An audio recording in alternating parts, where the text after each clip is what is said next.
Por supuesto, sus comentarios. Además, hablábamos justo sobre el sismo registrado el día de ayer, Día del Padre, 6.1, epicentro Callao. Hoy se registró uno, también pasada o cerca a la 1 de la tarde, 12:40 minutos, de 4.2, nuevamente epicentro en el Callao. Y bueno, la idea es un poco entender cómo esta situación tiene también una mirada económica con el tema de la autoconstrucción, ¿no? Víctor Fuentes, economista del Instituto Peruano de Economía, está con nosotros. Víctor, ¿cómo estás? Buenas tardes. Hola Valeria, buenas tardes.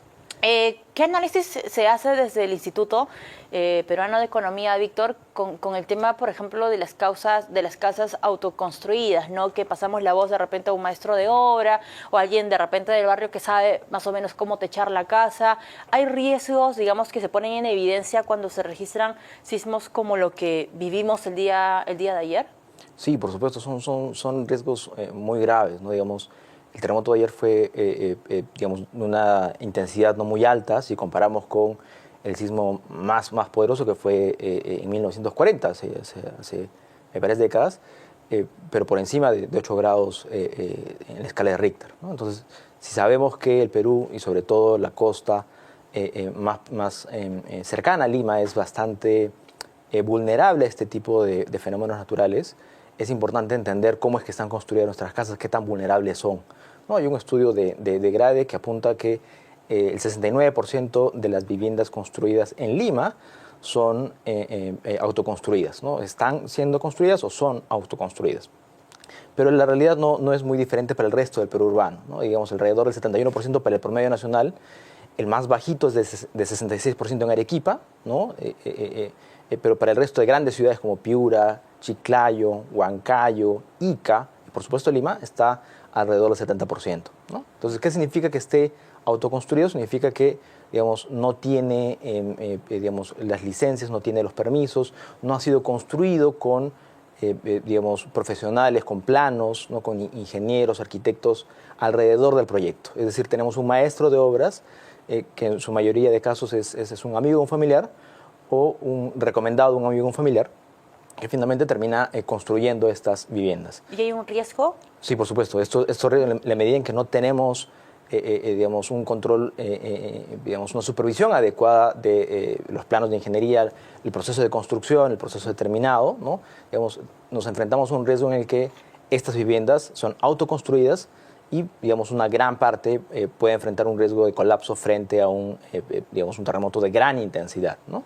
Digamos, y si uno se pone a pensar qué tan grande puede ser un terremoto de gran intensidad, la sacudida que registró la ciudad de Lima en el terremoto de Pisco del 2007, que fue una escala de 7.0, claro, ¿no? Fueron más o menos 80 índice de movimiento de 80 por segundo al cuadrado. Es un índice para medir qué tanto se mueve. Según el Instituto Geofísico del Perú, ¿no? Digamos, un terremoto de 8.8 frente a las costas de Lima significaría que gran parte de la ciudad se movería por encima de 500 metros por segundo al cuadrado, es decir, más de 6 veces la intensidad que hemos registrado en Pisco con el terremoto de Pisco, ¿no? En 2007. Entonces, ahora, la intensidad del efecto que puede tomar sobre las viviendas es muy grande y, por supuesto, las consecuencias sobre la vida y salud de la población también. Ahora, estamos muy acostumbrados a esto de la autoconstrucción. Para muchas familias, pues ha sido la forma más normal, ¿no?, de levantar la casa, ¿no? De repente les ha ido bien en el negocio, tienen hijos, heredan incluso en algunos casos los aires para la familia. O sea, está muy interiorizado eso, pero lo cierto, digamos, la mirada que tiene IP, Víctor, es que eso también expone muchísimo lo que ha ocurrido también con el fallecimiento ayer de ese señor de 36 años que le cae pues un muro y la Fiscalía va a investigar, ya lo comunicó. ¿Por qué? ¿Por qué tenemos estos índices muy altos? Sí, 60%, 70% en algunas zonas. Un punto clave tiene que ver con una inadecuada digamos, forma de planear el desarrollo urbano, ¿no? Uh-huh. Básicamente no tenemos un planeamiento urbano que vaya pensando en el desarrollo de las ciudades en el mediano o largo plazo, ¿no? Y eso sin duda digamos, afecta las decisiones de los hogares peruanos, ¿no?, sobre dónde construir su casa, ¿no? En ese sentido, lo que hemos visto en los últimos años es que hay este crecimiento de las viviendas se da principalmente a través del crecimiento de viviendas informales, ¿no? Y por lo tanto, en muchos casos, en zonas donde no debería construirse, donde es, digamos, la vulnerabilidad es mayor aún, ¿no? Zonas de laderas, cerros, junto a los ríos, que digamos, los ríos de deslizamiento son altos, ¿no?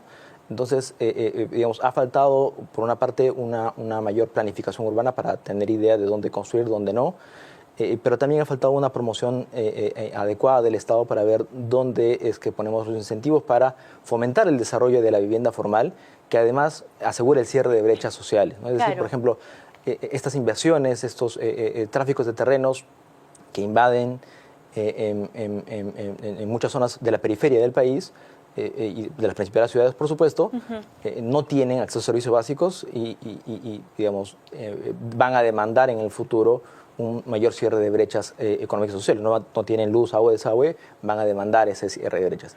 El desarrollo del planeamiento urbano a través de, digamos, sabiendo por dónde es que se van a crecer las ciudades, permite llegar antes con los servicios básicos para que estas viviendas puedan, digamos, asentarse de la manera más adecuada. Ahora, Víctor, permíteme cambiar un poco el tema e irnos del tema de la coyuntura, de los sismos y demás. Hay otro punto que también está generando muchísima preocupación. Lo hemos tocado varias veces aquí en este espacio de la minería ilegal de oro. Yo recuerdo que hace algunos meses ustedes advirtieron que esa situación también estaba aplicando a la minería ilegal en el cobre, que de hecho hoy salieron los resultados del PBI del mes de abril, y uno de los sectores que mejor desempeño ha tenido es minería de hidrocarburos, y cuando uno empieza a desmenuzar producción de cobre, producción de zinc a nivel nacional. ¿Cuál es el análisis que se hace desde IP sobre la minería ilegal de cobre? ¿Qué tanto se ha avanzado? ¿Hay alguna cifra de repente que nos pueda dar luces sobre lo potente que se está convirtiendo esta situación? Sí, por supuesto. Digamos, si bien la minería ilegal ha venido creciendo de manera muy acelerada en los últimos años, y esta, digamos, principalmente ha estado atada, ¿no?, al desarrollo de la minería ilegal de oro, como hemos visto en las noticias y digamos, los efectos que tiene que ver sobre la inseguridad y la salud de los trabajadores, eso, digamos, no esconde que también ha habido un crecimiento muy rápido y acelerado de la minería ilegal de cobre, ¿no? Esta principalmente en la zona sur del país, y digamos, viene pasando un poco inadvertida, ¿no? Y si bien el tamaño no es, digamos, comparado con la minería ilegal de oro, no es tan grande, ¿no? Digamos, sí viene acelerándose, digamos, de manera muy rápida. Como para tener una idea, ¿no? Digamos, hay diferentes fuentes que apuntan a que por la zona del Corredor Minero Sur transitan más o menos 250 camiones por día de minería asociados a minería ilegal de cobre, mientras que la minería legal de cobre en esa zona más o menos mueve 100 camiones, ¿no? por día. Es el doble. Es el doble, correcto. El ilegal con respecto al formal. Correcto. Correcto. ¿Se tiene información, Víctor, un poco también para que la audiencia pueda entender de cuánto dinero mueve? ¿Todavía es muy prematuro? ¿Todavía de repente no se sabe? ¿Cuál es el panorama sobre ese punto? Todavía nos falta un poco más de información, nos falta un poco más de análisis para tener alguna cifra preliminar, ¿no?, sobre la cual discutir, pero si tenemos en mente, ¿no?, digamos, la minería ilegal de oro, que ha venido creciendo por dos principales factores. Uno, el contexto internacional sumamente favorable, con precios de los commodities en el cielo, pero al mismo tiempo un Estado que ha sido incapaz de, digamos, enfrentar la minería ilegal, cubierto por supuesto bajo el manto del Reinfo. Es de esperar que en la medida en que los precios se van a mantener en estos niveles, el desarrollo y crecimiento de la minería ilegal de cobre también se va a mantener, es decir, tiene condiciones que son favorables para el desarrollo de esta actividad ilegal. Digamos, ahora, si bien tiene algunas similitudes, también tiene algunas diferencias respecto a la minería ilegal de oro. En el procesamiento, digamos, la parte operativa de cómo procesar el oro es un poco diferente a cómo procesar el cobre. Y básicamente, digamos, es un tema de inversiones, de volúmenes, ¿no? Entonces, digamos, en el caso particular del oro, digamos, la obtención de las pepitas digamos, requiere una cantidad de movimiento de tierras menor. En el caso del cobre es mayor. Entonces, si uno mira la producción ilegal de cobre, nosotros hemos calculado que más o menos alrededor del 47% de todas las exportaciones de oro del país en el 2024 fueron de origen ilegal. Para el caso del cobre no tenemos esas cifras, pero podemos aproximarlo un poco a partir de, digamos, el volúmenes de producción de las grandes empresas mineras, porque se requieren grandes volúmenes de movimientos de tierras. Más o menos entre el 90 y 92% de la producción de cobre en el país está asociado a grandes proyectos mineros. Entonces, si bien el tamaño de la minería que puede estar asociado en el caso de cobre a operaciones ilegales es más pequeño, no deja de ser preocupante y además, con las perspectivas de los precios todavía en niveles muy altos, ¿no? Esto digamos, va a permitir que siga creciendo. ¿Cuál es el riesgo? El riesgo está principalmente asociado a esos proyectos que, debido a la minería ilegal, están paralizados, están retrasados, no están saliendo. Hay varios, pero entre los que principales destacan están Akira en Apurímac, Michiquillay en Cajamarca, y un proyecto más en Apurímac también. ¿Que suman un total de cuánto dinero? Estos tres proyectos suman aproximadamente 7.000 millones de dólares en inversión, y si esto lo comparamos contra la cartera de proyectos mineros, ¿no? Es un poquito más del 10%, ¿no? Es decir, tenemos más o menos el 10% de los proyectos cupríferos vinculados a cobre, ¿no? Que están retrasados, están rezagados por decisiones ajenas de la empresa, principalmente digamos, por el avance de la minería ilegal en estas zonas. Qué interesante. Ahora, ya para ir cerrando, Víctor, hemos escuchado en los últimos días al ministro de Economía referirse al tema de la regla fiscal y ese nuevo ajuste que se ha planteado desde el Ejecutivo. Un poco, si quisiera que nos expliques de manera muy sencilla por qué es importante, qué es la regla fiscal y por qué es importante, Víctor, mantener, digamos, justamente prudencia, responsabilidad con este tema y qué consecuencias podría acarrear no cumplir nuevamente. Correcto. La meta fiscal es el límite máximo, digamos, sobre el cual el Estado no debería, los gastos del Estado no deberían superar sus ingresos. Y para que, digamos, se entienda el gran público de RPP, ¿no? Digamos, uno puede pensar en un hogar, ¿no? Un hogar tiene ingresos y tiene gastos. Permanentemente un hogar no puede tener más gastos que ingresos. Significaría que está, digamos, está excediendo sus gastos, está excediendo sus ingresos, está gastando más de lo que ingresa. Lo mismo ocurre con un país, a otra escala por supuesto, pero el espíritu es el mismo. No podemos tener gastos que permanentemente sean mayores con los ingresos.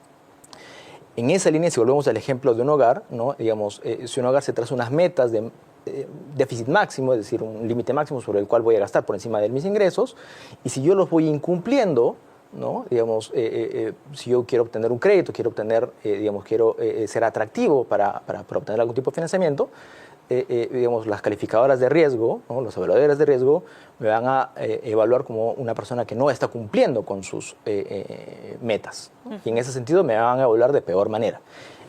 En el mismo espíritu, un país que incumple sus metas fiscales, digamos, es percibido como un país que no cumple con un honra con estas metas, con esta idea de asegurar que sus ingresos, su relación de ingresos y gastos sea sostenible, ¿no? Y también puede tener hacia adelante una calificación crediticia, una calificación en este caso soberana, ¿no? Menos favorable. Entonces, si esto lo llevamos a un terreno un poco más económico, un poco más macroeconómico, si nosotros tenemos déficits fiscales consecutivos que van superando la meta, es decir, estamos frente a un Estado, un gobierno que no tiene la capacidad de honrar con esas metas, está gastando mucho más que sus ingresos. Eso a la larga puede significar la pérdida del grado de inversión, es decir, que nuestra calificación crediticia, que en este caso es buena, reconocida en el mundo como, digamos, una economía que cumple, que honra con sus obligaciones, esto puede deteriorarse. ¿Por qué esto es grave? Cuando a un peruano le preguntan cuál es el periodo económico más bajo, cuál es el peor momento económico de la historia, suele identificar el periodo de finales de los 80 con la crisis hiperinflacionaria. Sí. Lo que normalmente no ocurre, o a veces pasa un poco desapercibido, cuáles son las causas, cuál es el origen de esta gran crisis hiperinflacionaria. Y esta gran crisis hiperinflacionaria estuvo sumamente asociada en sus orígenes a malas decisiones de gobierno, a políticas fiscales inadecuadas. Por supuesto, un Estado empresario muy grande, que teníamos cientos de empresas deficitarias y una serie de políticas de gasto amplias. En ese momento teníamos un Banco Central que no era autónomo, no es el Banco Central que tenemos hoy día, ¿no? Terminó emitiendo un montón de billetes, la famosa maquinita, y después nos metimos en un problema hiperinflacionario. Normalmente ese origen del problema no se recuerda, pero digamos, hay factores que nos hacen pensar que en este momento, si no tomamos el toro por las astas y empezamos a corregir estos problemas de déficit fiscal, nos podemos meter más o menos en el mismo problema.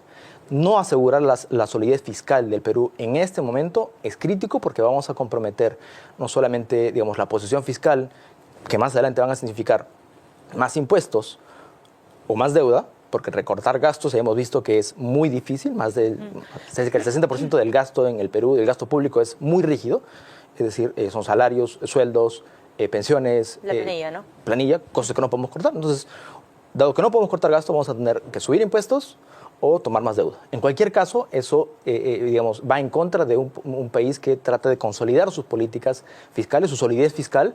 Ese brillo le estamos perdiendo un poquito si es que no tomamos acciones pronto. Muy bien. Muchísimas gracias, Víctor, por la explicación. Víctor Fuentes, economista del Instituto Peruano de Economía. Amigos,